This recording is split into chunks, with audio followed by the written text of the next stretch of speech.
फिर से एक बार स्वागत है मेरे चैनल पर। मैं हूं राज और आप देख रहे हैं हाईवे नाइट। तो दोस्तों, आज की जो ये कहानी है यूपी हरदोई के पास के रहने वाले सोमपाल जी ने भेजा है। तो चलते हैं इनके कहानी में।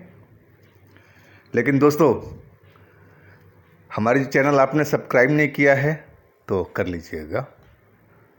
दोस्तों, मेरा नाम सोमपाल है और घर के लोग या गांव के लोग सोमू सोमू मुझे बुलाते हैं। और मेरी उम्र 16 साल का था जब वो घटना मेरे साथ में घटी थी। और मैं हमारे घर के पास में थोड़ा सा करीब 500 मीटर के पास में एक छोटा सा मैदान था। उसके चारों तरफ में पेड़ लगे हुए थे। वो हमारी खेलने के लायक जगह थी, तो हम लोग वहाँ पर खेला करते थे शाम के टाइम में। और उन दिनों स्कूल की छुट्टी थी और हमारे पास पूरा वक्त ही था खेलने का। हमारे पिताजी कहीं काम से बाहर गए हुए थे और माँ घर में अकेली होती थी और हमारी 2 बड़ी बहनों की शादी हो चुकी थी। तो पढ़ाई में कम ध्यान होता था हमारा, खेलने में ज़्यादा होता था। और वहीं खेल के मैदान में हम खेल रहे थे। करीब 3 बजे के आसपास की बात थी और बगल से पगडंडी जा रही थी, रास्ते चल रहा था। एक करीब 35-40 साल का आदमी, थोड़ा कमज़ोर सा दिख रहा था और एक थैला लिए हुए था और आके उस मैदान में जहाँ हम लोग खेल रहे थे वहाँ पर बैठ गया। शायद थक गया था पैदल चल करके और मुझे बुलाया इशारा करके। तो मैं अपना खेल छोड़ करके उसकी साइड में गया कि पूछूं कि मुझे क्यों बुला रहा है। मैं गया, हाँ जी अंकल जी बताइए। बोले, बेटा तुम्हारे पास में पानी मिल जाएगा पीने के लिए? यानी कि हाँ जी मिल जाएगा। और हम अपने जहाँ हम खेलते थे वहाँ पर थैला था, उसमें पानी की बोतल थी और ले आकर के हमने उस अंकल को पानी की बोतल दे दिया। पानी उन्होंने पिया और बोतल हमें पकड़ा दिया और बोले, बेटा 1 मिनट रुको, मैं तुम्हें एक चीज़ देता हूँ। और थैले में से एक काले रंग का पेन दिया, चमक रहा था, देखने में बहुत शानदार दिख रहा था। बोले कि अंकल ये किसके लिए? बोले, बेटा तुम्हारे लिए है ये बहुत बढ़िया पेन है, ये अपने पास में रखो। तुमने पानी पिलाया, हमारी मदद की, इसके लिए। और मैं पेन ले लिया, ले करके अपने थैले में रख लिया, पानी की बोतल भी और पेन भी। और हम खेल में जुट गए।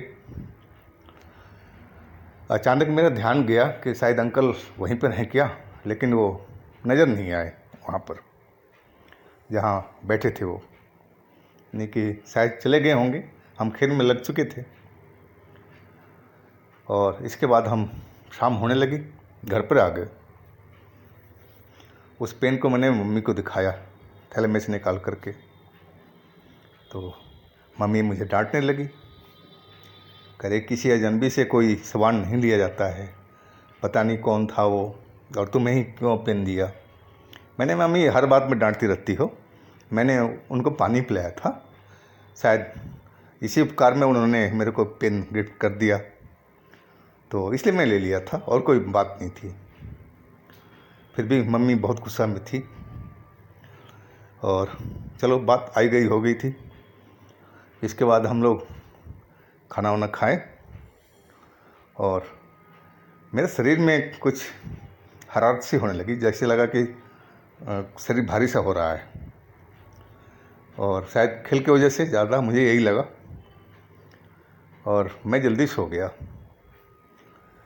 मम्मी के बगल में ही हमारा खाट था और वहीं बगल में अपना लेट गया मैं। गहरी नींद आ गई। मम्मी भी आगे सो गई थी अपने खाट पर, और मैं बहुत भयानक सपना देखा।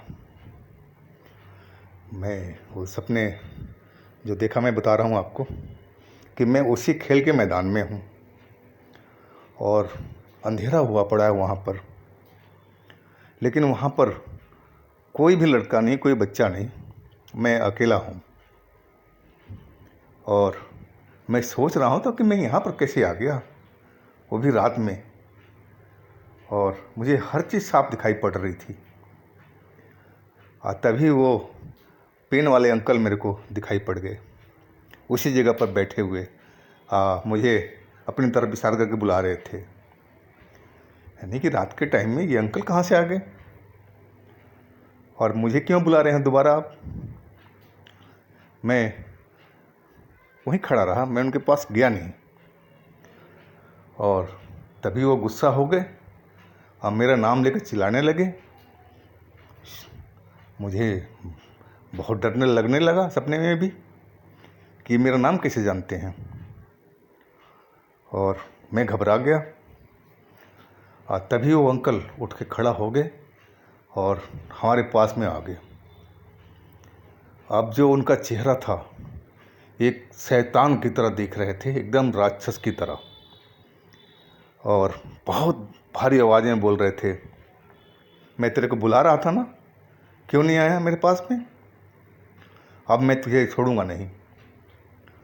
और वो मुझे गला दबाने के लिए अपना हाथ बढ़ाया आगे को, और अचानक मेरी नींद खुल गई। लेकिन मैं अपने देखा नींद खुलने पर तो माँ मुझे जगा रही थी। सोमू क्या हुआ, तो क्यों हाथ पैर चला रहा है, क्या बड़बड़ा रहा है। मैं समझा ये तो सपना है। यानी कि मम्मी, मैं डरा हुआ था, तो वहीं बोली सपना देखा है क्या कोई डरावना। नहीं कि हाँ मम्मी, सपना ही देखा था। मैं बोला था ना कि हाथ पैर धो कर के सोया कर, भगवान का नाम लिया कर, लेकिन तू तो हमारी सुनता नहीं। उन्होंने रात को भी लेक्चर पूरा दे दिया और फिर सो गए। फिर वही सपना मेरे को, और फिर मैं डर से उठ करके बैठ गया। मम्मी सो रही थी, मैंने मम्मी को जगाया, मम्मी मम्मी। मम्मी उठ के बोल के बैठ गई, क्या हुआ बेटा। यानी कि मम्मी, फिर वही सपना देखा मैं जो पहले देखा था। अब मम्मी थोड़ा सीरियस हो गई, बोले क्या देखा था तूने। बोला मम्मी, जो पेन अंकल ने दिया था ना, वो खेल के मैदान में बैठे हुए थे और रात का टाइम था और मुझे अपनी तरफ बुला रहे थे, मैं जा नहीं रहा था। तो गुस्से में आ गए वो, और उनका पूरा शक्ल बदला हुआ था। वो एक राक्षस की तरह दिख रहे थे और भयंकर चेहरा था, और मेरी गला दबाने की कोशिश कर रहे थे। इतने में दोबारा भी नींद मेरी खुल गई। उसी वक्त मम्मी मेरे को पास में बिठा लिया, बोले मेरे पास में बैठ, आ जा इधर, और मेरे सर पर हाथ फेरने लगी। बोले कोई नहीं बेटा, कई बार ऐसा हो जाता है, अब बुरे सपने आ जाते हैं, घबरा मत। और मैं मम्मी के गोद में ही काफ़ी देर तक जगता रहा। फिर मुझे नींद आ गई और मम्मी मेरे सर पर हाथ फेरती रही, और फिर सुबह ही नींद खुली।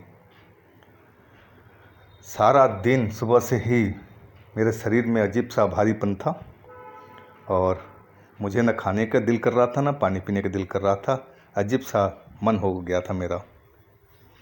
और मम्मी को मैं बताया कि मम्मी, मेरे शरीर में ऐसे ऐसे दर्द सा महसूस हो रहा है और पूरा शरीर भारी भारी सा है। मम्मी बोली बेटा चल तेरे को मैं झाड़ा लगा कर ले आऊँ। और पास के मंदिर में पुजारी जी से मुझे झाड़ा लगवा दिया। घर पर हम आ गए और कोई फ़र्क नहीं पड़ा, शरीर में वैसे वैसे भारीपन था। और फिर रात भी आ गई। खाना जबरदस्ती मम्मी ने 2-4 कौर मुझे डांट के खिलाया। अंदर से मुझे खाने की बिल्कुल इच्छा ही नहीं थी। और फिर वही रात का कहानी शुरू हो गई। सपने वाली। और वही सपना मेरे को बार बार रिपीट हो रहा था। गला दबाते टाइम ही मेरी नींद खुल जाती थी और फिर मैं मम्मी के पास में आ गया। अब सुबह में मम्मी बहुत सीरियस हो गई थी। बोली तेरे पिताजी तो है नहीं, पता नहीं कल आएंगे कि परसों आएंगे, अब मैं अकेले क्या करूं। बहुत टेंशन में मम्मी थी और रोने लगी थी। अब मैं तेरे को लेके कहाँ जाऊं। नहीं मम्मी घबरा मत, पिताजी आ जाएंगे ना, कल आ जाएंगे शायद, तो फिर देखते हैं। और वो भी रात हमारी वैसे ही कटी। अगले दिन 12 बजे के आसपास दिन में पिताजी आ गए थे और मम्मी ने पूरी कहानी उनको बताई कि देखो जी, शमू के साथ में ऐसे ऐसे बात हो रही है और ये पेन लिया था। कहाँ है पेन, मेरे से पिताजी पूछे। मैं ले आकर के थैले में से वो पेन को दे दिया।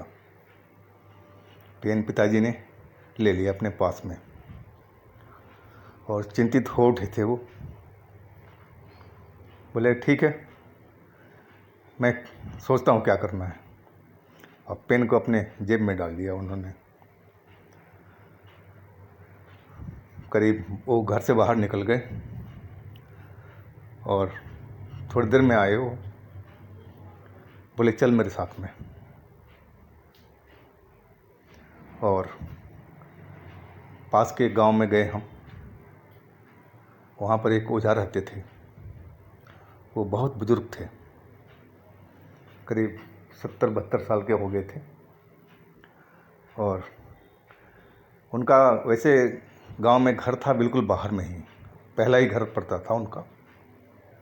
और बाहर उनके घर के बाहर एक घास फूस की झोपड़ी बनी हुई थी और उसी में वो रहते थे, पूजा पाठ करते थे अपना और उसी में रहते थे।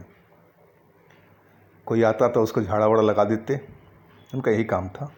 कोई कुछ पैसे दे दिया, वो जब मांगते नहीं थे किसी से, जो खुशी से दे दिया तो ले लेते, नहीं तो नहीं, किसी मांगते नहीं थे।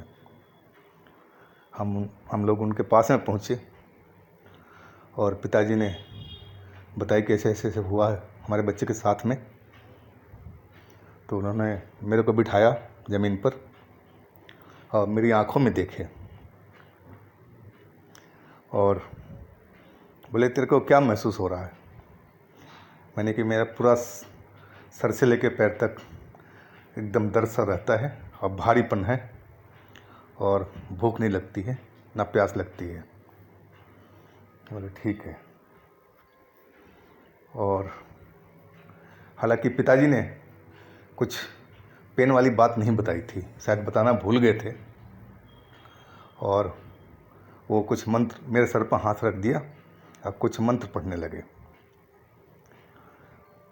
और थोड़ी देर के बाद में मेरे सर पर से हाथ उठाए और 2 मिनट के लिए चुप रह गए, कुछ बोले नहीं। फिर उन्होंने बोला कि भाई तू इस चक्कर में कहाँ फंस गया, मेरे से बोले। मैं डर गया, यानी कि बाबा कौन सा चक्कर। बोले कि उस आदमी के पास में कोई था तेरे पास में जब वहाँ पर घटना हुआ था, यानी कि सारे बच्चे थे हमारे पास में। बोले उन्होंने देखा था उस आदमी को। यानी कि बाबा मैं तो बता नहीं सकता हूँ, लेकिन हम खेल में लग गए थे और उसके बाद में वो मुझे नज़र नहीं आया था। बोले बच्चा वो बहुत बड़ा भूत था, भूत है जो तेरे पर सवार है। और तभी बोले उसने कुछ दिया था तेरे को। तभी पिताजी वो पेन निकाल करके और दे दिए। बोले बाबा देखो ये दिया था। तो बाबा ने पेन ले लिया और नीचे ज़मीन पर रख दिया और फिर वो मेरे सर पर हाथ रख करके मंत्र पढ़ने लगे। और बहुत देर तक मेरे सर पर हाथ रखा हुआ था उन्होंने और मंत्र पढ़ते रहे थे। करीब आधे घंटे के बाद में मुझे अपने शरीर में कुछ चेंजेस नज़र आने लगा कि मुझे लगा कि मेरा शरीर हल्का सा हो रहा है।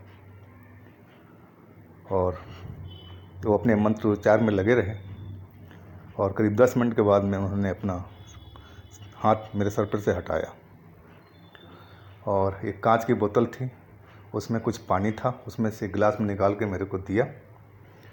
बोल बेटा कि इसको थोड़ा थोड़ा करके पीना, बिल्कुल आराम आराम से। मैं हल्का हल्का घूंट लिया पानी का और वो हमारी शक्ल देख रहे थे। जो तांत्रिक बाबा थे वो मेरी शक्ल पर ध्यान लगाए हुए थे। फिर बोले सारा पी जा तू अब पानी गिलास का। मैं पी गया। फिर बोले आप मेरे पिताजी से, ठीक है अब आप लोग जाइए, आपका काम हो गया है, अब ये बिल्कुल ठीक है, कोई घबराने वाली बात नहीं है। और मैं पेन ये रखा हुआ और इसको मैं कुछ करूँगा बाद में, आप लोग निकलो यहाँ से। पिताजी ने कुछ पैसे दिए, उनको प्रणाम किया, मैं भी प्रणाम किया।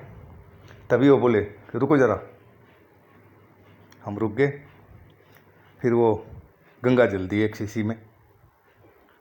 बोले ये अपने घर में हर जगह पर छिड़क देना और भगवान चाहा सब कुछ सही हो जाएगा, कोई टेंशन की बात नहीं। अगर कोई बात हो तो कल सुबह मेरे पास में आ जाना। और हम लोग अपने घर के लिए निकल गए। पिताजी मुझे डांटते रहे रास्ते पर कि मैं नहीं था या तू आवारा बन गया था, दिन रात खेलता ही रहता। बहुत बातें उन्होंने सुनाई, मैं चुपचाप। उनकी बातें अब मुझे बहुत अच्छी लग रही थी कि जो कह रहे थे वो बिल्कुल सही कह रहे थे। पढ़ाई में भी ध्यान लगाना चाहिए, खेल कूद तो ज़िंदगी भर चलता रहता है। तो हम घर पर आ गए। अब मेरे शरीर में बहुत फ़र्क था, बहुत का बहुत ज़्यादा फ़र्क था। घर पर आया, माँ को सब बताया मैंने, पिताजी ने बताया। और मुझे भूख भी लगी थी, सही बताऊँ तो। घर पर आके बोला मैं माँ से कि माँ जल्दी से रोटी बना दे, मुझे भूख लग रही है। माँ जल्दी जल्दी आलू की सब्ज़ी और रोटी बना के दी, मैं खाया। अब मुझे भूख खुल कर लगी हुई थी और माँ देखती रही मेरी तरफ और मुस्कुराती रही। शायद ये पहले वाला समूह है, उसका देखने का अंदाज़ वही था। और रात में बिल्कुल हम आराम से सोए, कोई सपना नहीं, कोई कुछ भी नहीं, सब कुछ एकदम शांति से गुजर गया। और अगले दिन भी यही हाल रहा। हमें उस बाबा के पास में दोबारा, कहने का मतलब है कि जाने की ज़रूरत नहीं पड़ी। अब तो खैर वो बाबा नहीं रहे, गुजर चुके हैं। और मैं भी उस गांव में नहीं रहता हूँ, अब शहर में हम आ गए हैं। तो कभी कभी किसी की शादी ब्याह में हम जाते हैं, वो मैदान आज भी है। तो उस कोने को देख कर के जहाँ पर वो अंकल बैठे थे, पेन वाले शैतान अंकल, से हट जाता हूँ। तो दोस्तों, ये कहानी अब यहीं समाप्त करता हूँ मैं, और आशा करता हूँ कि कहानी आपको पसंद आई होगी। और हाँ दोस्तों, आपके पास भी कोई ऐसी कोई अपना कहानी हो, घटना हो, तो हमें इंस्टाग्राम पर या व्हाट्सएप नंबर पर शेयर कीजिएगा। अगर तो मैं उस कहानी को ज़रूर बनाऊंगा। और हाँ दोस्तों, हमारे चैनल को लाइक कीजिए, सब्सक्राइब कीजिए, शेयर कीजिए। और आप लोग अपना बहुत बहुत ध्यान रखिएगा। भगवान आपको खुशी मंगल रखे। नमस्कार।